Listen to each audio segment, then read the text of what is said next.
Hello to all students.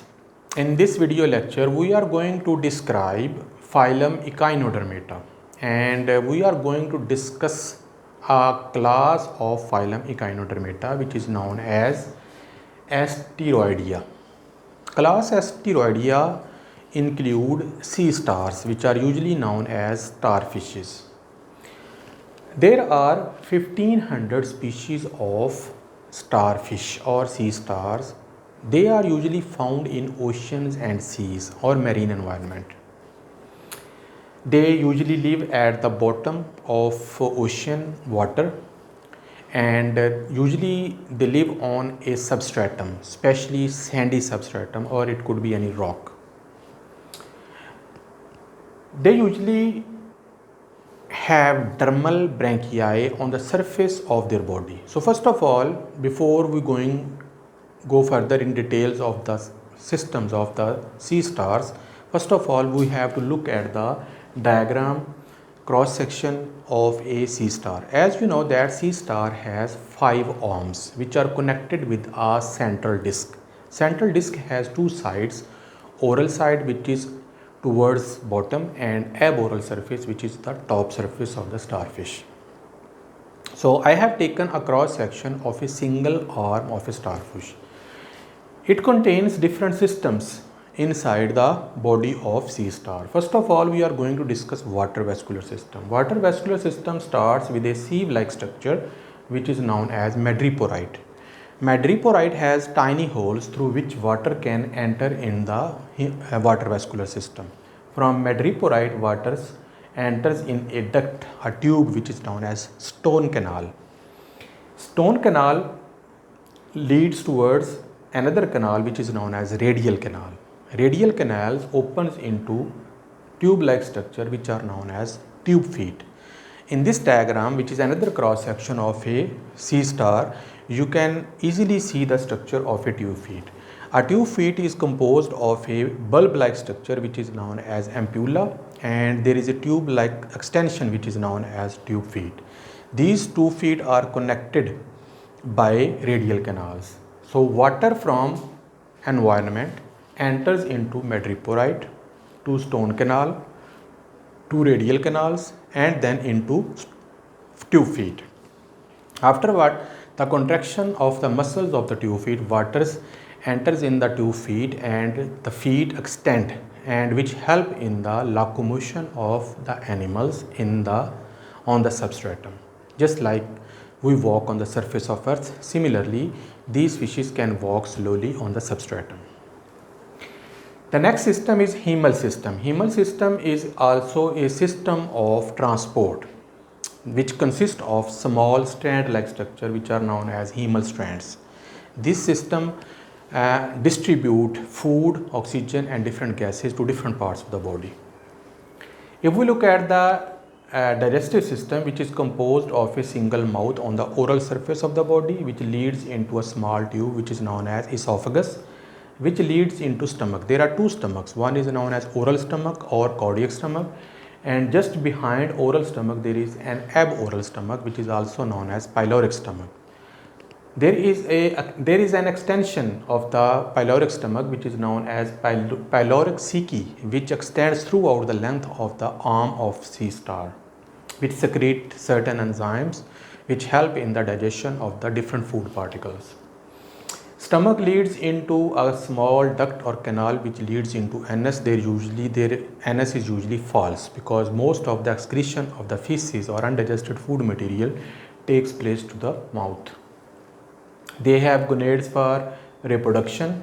They have skeleton made of ossicles, and there are some spines and dermal branchii present on the surface of their animal.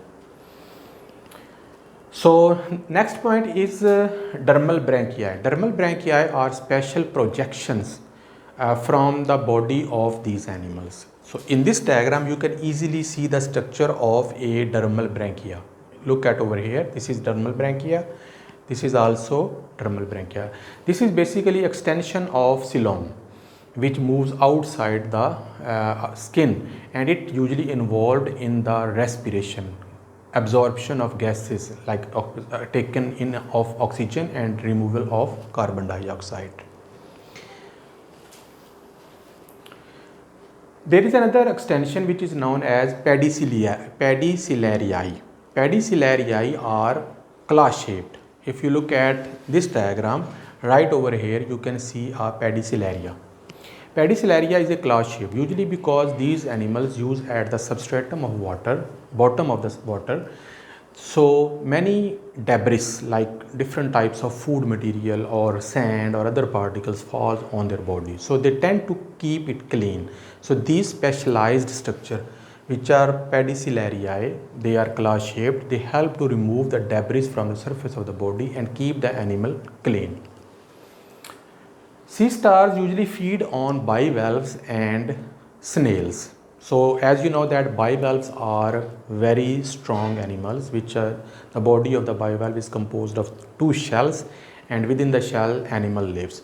So their arms are so powerful that they can open apart the shells of bivalve and can eat the animal inside the bivalve shell. They can also break the snail shell and eat the animal. So they are very powerful predators.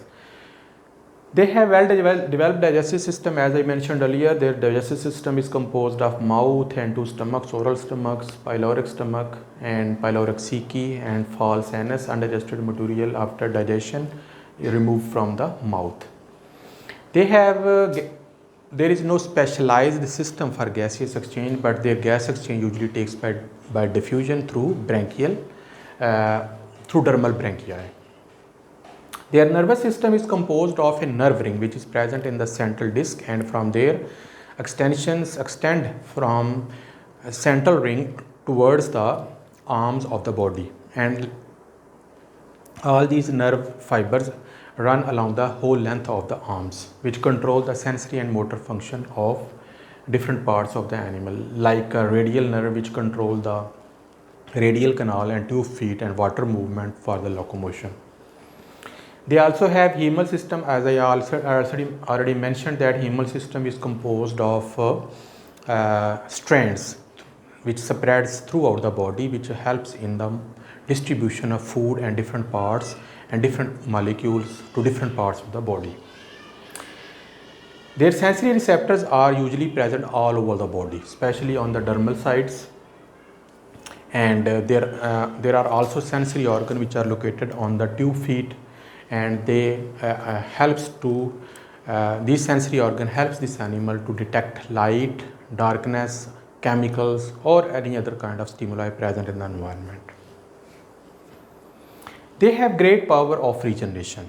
It means if the animal is cut into two halves, this animal can grow and make a new half by regeneration. So they have a great ability of regeneration through mitosis. Even a small piece of their arm, if broken, that can also be regenerated into new sea star. If we look at the reproduction, these animals are dioecious. Male and female are separate. Male sea stars usually have male gonads, testes, which produce sperms by spermatogenesis. Female sea stars have ovaries in the form of gonads which produce eggs by oogenesis. Fertilization usually takes place in the environment, external fertilization.